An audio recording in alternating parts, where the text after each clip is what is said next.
Hello everyone.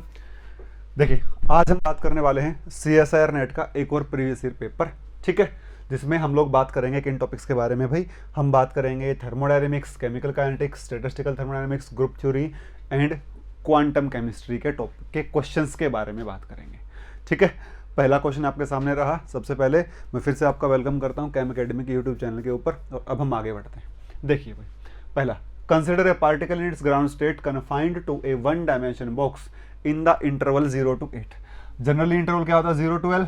यहाँ पर क्या कह रहा है? 0 to 8 का इंटरवल है, मतलब लेंथ की वैल्यू 8 दे रखी है। The probability of finding the particle between this small region 4 minus delta by 2 to 4 plus delta by 2 is closed to, और जो डेल्टा है वो सफिशिएंटली स्मॉल है such that the wave function can be taken as constant in this interval. तो इस interval में wave function को क्या माना जा सकता है? कांस्टेंट माना जा सकता है भाई, ठीक है। अगर मैं बात करता हूं किसी भी पार्टिकल के मिलने की प्रोबेबिलिटी x से x प्लस डी एक्स में, x से x plus d x region में, dx एक स्मॉल रीजन है, तो p क्या होता है? प्रोबेबिलिटी होती है फंक्शन और पीछे क्या? dx। सिंपल फॉर्मूला देखो, साई एक्स स्क्वेयर पीछे क्या? dx। अब dx क्या है? dx है डेल्टा। कैसे पता चला डेल्टा भाई? dx क्या होगा? dx होगा 4 plus delta by 2 minus upper limit minus lower limit delta by 2। 4 से 4 कैंसिल आउट, ये आ जाएगा डेल्टा। dx क्या हो गया आपके पास? डेल्टा हो गया। तो dx की वैल्यू हो जाती है डेल्टा, और x की वैल्यू क्या है भाई? x plus d x. ये क्या है भाई? x plus d x, x plus d x, x plus d x by 2 to x minus d x by 2। ये भी कौन सा रीजन है? ये भी स्मॉल रीजन dx है। तो x की वैल्यू क्या मिल रही है आपको कंपैरिजन से? x आपको मिल रहा है 4, तो x की वैल्यू हो जाएगी 4। तो यहां से probability is equal to psi square dx। यहां से देखोगे आप √2 by L sine n pi x by L, √2 by L sine n pi x by L, और dx, x की वैल्यू है 4, x की वैल्यू है 4, dx की वैल्यू है डेल्टा। आगे देखिए भाई, x की वैल्यू रख देता है यहाँ पर, x की वैल्यू यहाँ पर रखेगा वो 4, ये बनेगा √2 by L, √2 by L 2 by L बन जाएगा। देखो पीछे क्या था भाई? √2 by L into √2 by L 2 by L, बाहर अंदर क्या रहेगा? Sine square n pi x by L. तो ये बनेगा भाई √2 बाई एल बाहर, sine square n pi x by L बाहर, और एन की वैल्यू रख दी उसने, मन ग्राउंड स्टेट की बात कर रहा है, और पाई एक्स की जगह 4, एक्स की जगह 4 और dx की जगह क्या रख दिया? डेल्टा रख दिया।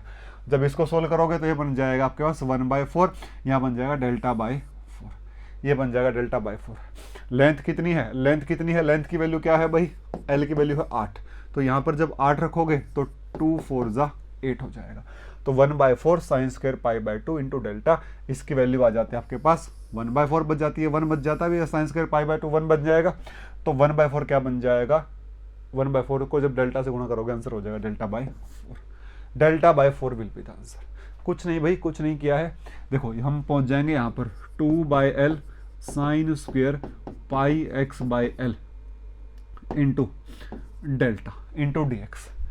सारी वैल्यू पुट कर दी। देखो 2, लेंथ कितनी है? 8, साइन स्क्वेयर पाई, एक्स की वैल्यू भाई 4, लेंथ की वैल्यू भाई 8, और पीछे क्या? डेल्टा। कर लो भाई सोल्व। ये कितना बनेगा? ये डेल्टा बाई 4 ही तो बनेगा ना बाद में, डेल्टा बाई 4 बन जाएगा। सिंपल सा क्वेश्चन था, सिंपल था क्वेश्चन। इधर देखिए भाई, अगला क्वेश्चन ये रहा। डी बाई डी एक्स और D square by D x के साथ कौन सा आइगन फंक्शन कॉमन है भाई? देखो भाई, जब डी बाई डी एक्स को कोस एक्स पर लगाओगे, जब डी बाई डी एक्स को कोस एक्स पर लगाओगे, यहाँ डी बाई डी एक्स लिखोगे तो ये बन जाएगा साइन एक्स। आइगन को फॉलो नहीं करता। जब के एक्स पर लगाओगे, जब के एक्स पर लगाओगे तो ये आ जाएगा के, तो डी बाई डी एक्स के साथ ही आइगन को फॉलो नहीं करता। यहाँ पर है ई की पावर आयोटा एक्स। जब डी बाई डी एक्स को ई की पावर आयोटा एक्स पर लगाओगे तो आयोटा इंटू ई की पावर आयोटा एक्स, तो ये आ जाएगी आइगन वैल्यू।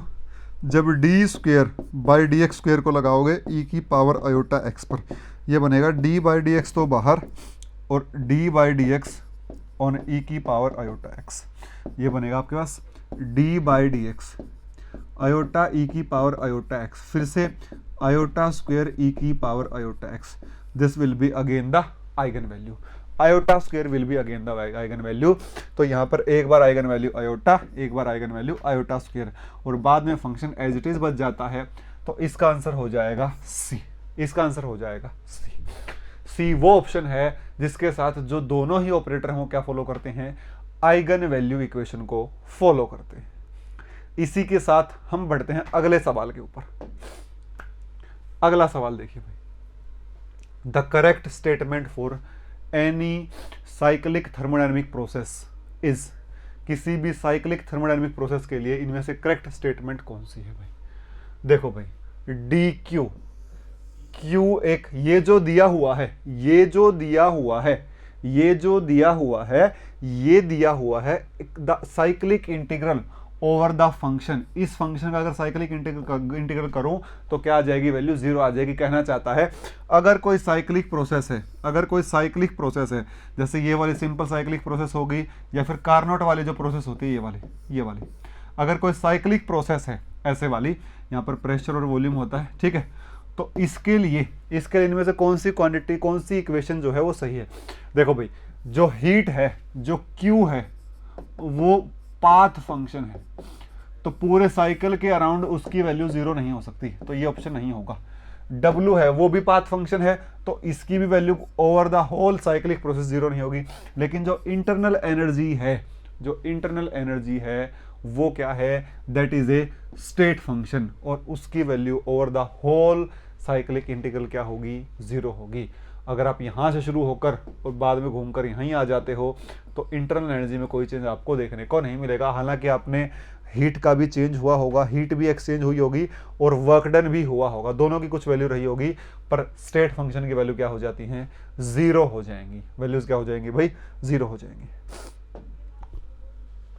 नेक्स्ट भाई, if the pre exponential factor in Arrhenius equation is this, the value of rate constant at extremely high temperature. देखो भाई, Arrhenius equation k is equal to A E की power minus E A by R T, जब temperature infinite tend करेगा, high का मतलब infinity, something और infinity 0, तो k की वैल्यू किसके बराबर आ जाएगी, a इंटू ई की power minus 0, k is equal to A.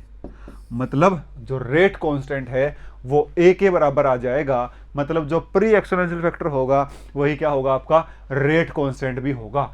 मतलब जो प्री एक्सपोनेंशियल फैक्टर है उसके बराबर ही रेट कांस्टेंट है, और प्री एक्सपोनेंशियल फैक्टर और रेट कांस्टेंट बताते क्या है, यह आपको बताता है टोटल नंबर ऑफ कोलिजन, यह आपको बताता है total number of effective collision, ये बताता है टोटल नंबर ऑफ कोलिजन्स। अगर कोलिजन थ्योरी की टर्म में बात करूं तो ये बताता है number of effective collisions, total number of effective collisions, total number of effective collisions. ठीक है, तो इसका मतलब सारे के सारे कोलिजन ही क्या हो जाएंगे, इफेक्टिव हो जाएंगे, और जो ए की वैल्यू होगी वही रेट कांस्टेंट की वैल्यू होगी, that is A will be the answer, A will be the answer. आगे बढ़ते हैं, इसी के साथ आगे भी बढ़ते हैं हम लोग। हाँ जी, देखिए अगला क्वेश्चन ये रहा, in the kinetic study of a chemical reaction, किसी भी केमिकल रिएक्शन की काइनेटिक स्टडी की अगर हम बात करें और अगर हम स्लोप बनाते हैं, स्लोप अलग अलग टाइम के ऊपर, concentration of reactant versus time, देखो हम बनाते हैं, जैसे हम बात करते हैं जीरो ऑर्डर रिएक्शन की, तो हम रिएक्टेंट की कंसंट्रेशन का जब टाइम के साथ ग्राफ बनाते हैं तो कैसा आता है, ऐसा आता है भाई। वो कहता है जो स्लोप है, जो स्लोप है वो अलग अलग टाइम पर निकाला है, जो स्लोप है वो आपने अलग अलग टाइम पर निकाला है। मतलब अगर मैं यहाँ पर इसका चेंज यहाँ देखूँ और यहाँ देखूँ, this is d y by D x, और फिर मैं इसका स्लोप देखूँ यहाँ पर, ठीक है, यहाँ पर ऐसे, और फिर मैं इसका यहाँ पर, ठीक है। तो ये कहता है कि इस स्लोप के ऊपर क्या फर्क पड़ेगा टाइम के साथ। तो मैं आपको बता देता हूँ, किसी भी रिएक्शन का प्लॉट हो, जब आप कंसंट्रेशन वर्सेस टाइम ग्राफ बनाओगे तो जो स्लोप होगा वो डिक्रीज कर जाएगा, उसका जो मैग्नीट्यूड है वो टाइम के साथ डिक्रीज कर जाएगा। डायरेक्शन तो नेगेटिव ही रहेगी अगर आप कंसंट्रेशन वर्सेस टाइम बनाते हो तो, अगर वो अलग बात है अगर आप 1 कंसंट्रेशन करते हो तो फिर ये इंक्रीज कर जाएगा टाइम के साथ, फिर आपने उल्टा कर दिया है, तो ये क्या होगा भाई, इसका जो स्लोप का जो मैग्नीट्यूड है वो टाइम के साथ कम होता चला जाएगा। जो स्लोप का मैग्नीट्यूड है वो टाइम के साथ कम होता चला जाएगा। शुरुआत में स्लोप ज़्यादा रहेगा, फिर स्लोप क्या हो जाएगा, कम हो जाएगा, फिर स्लोप क्या हो जाएगा भाई, कम हो जाएगा, मैग्नीट्यूड कम हो जाएगा, डायरेक्शन तो सेम ही रहेगी। ठीक है भाई, आंसर आ जाएगा सी। अगला सवाल, photochemical decomposition of HI takes place. HI का फोटोकेमिकल डिकम्पोजिशन दिया हुआ है और आपको क्या पूछ रहा है, आपको हाइड्रोजन आयोडीन को इंटरमीडिएट मानना है और आपको rate of removal of hydrogen iodide पूछ रहा है। देखो भाई, मैं लिखता हूं DHI/dt, DHI/dt। देखो भाई, पहला स्टेप प्राइमरी स्टेप है तो ये भी लेना पड़ेगा, इसमें टूटा है ये वाला, तो क्या बनेगा आई एब्जॉर्ब, प्राइमरी स्टेप है भाई पहले वाला। उसके बाद इसमें भी टूटा है तो ये क्या बनेगा K1 minus K1 into H into HI, minus K1 into H into HI। सही बात है भाई।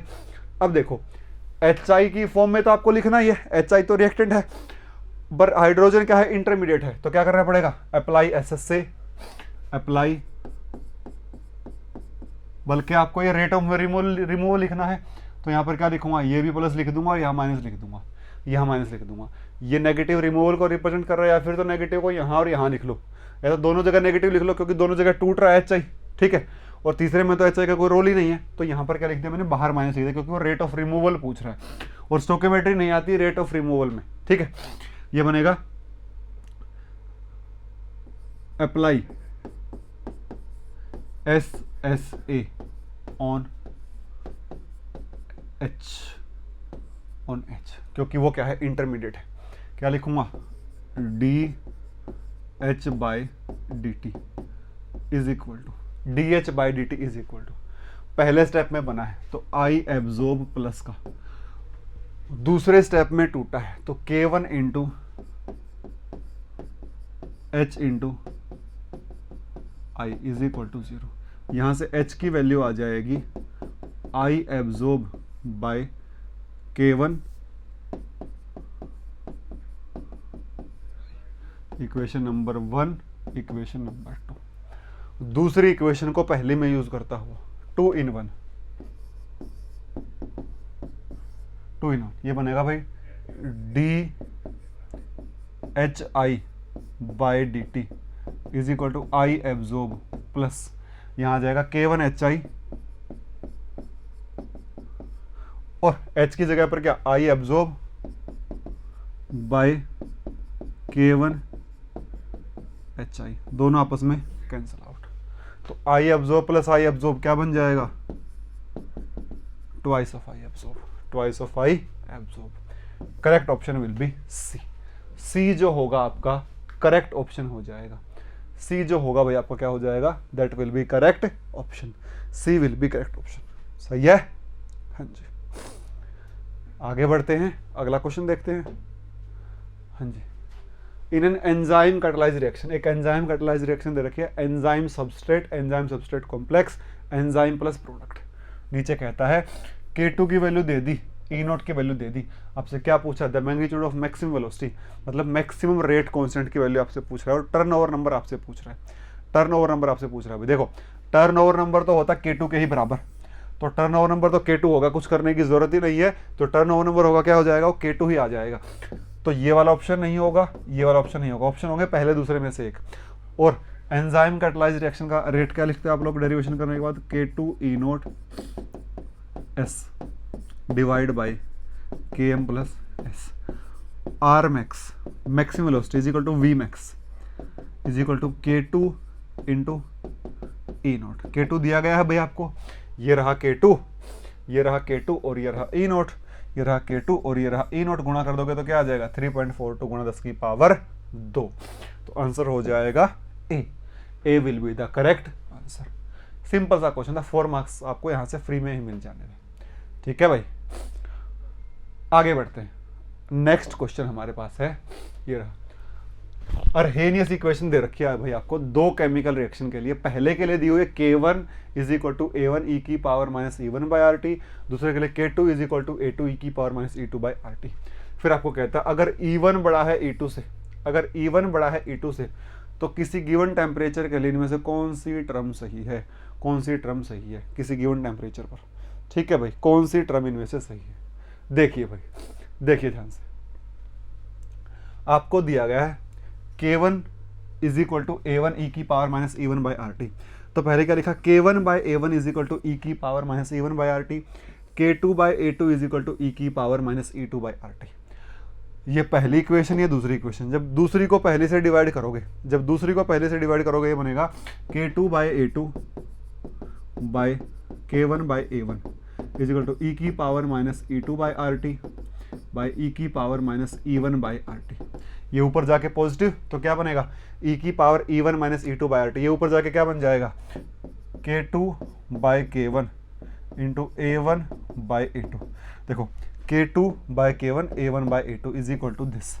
और जैसा कि e1 बड़ा है e2 से, e1 e2 से बड़ा है, तो इसकी पावर में पॉजिटिव, तो ये वाली जो वैल्यू रहेगी, वो एक से बड़ी ही रहेगी हमेशा। तो ये वाली जो टर्म है, कौन सी, k2/a1 k2/k1 a1/a2, ये हमेशा एक से बड़ी रहेगी। और मुझे क्या करना है, a2/a1 को उधर लेके जाना है, तो ये बनेगा भाई आपके पास k2/k1 हमेशा एक से बड़ी, यहाँ से आ जाएगा k2/k1, हाँ a1/a2 से देखना है, तो ये उधर जाएगा a1/a2 बड़ा रहेगा किससे, k1/k2 से। a1/a2 जो है बड़ा रहेगा किससे, k1/k2 से। आंसर हो जाएगा फर्स्ट, ठीक है। तो इस क्वेश्चन को भी आप इस तरीके से कर सकते हो, और भी एक दो मेथड इस क्वेश्चन को करने के, आप वैसे भी कर सकते हो, आपकी मर्जी है कि आप दोनों साइड ln ले लो और ln से कंपैरिजन कर लो, उससे भी हो जाएगा। सही है भाई।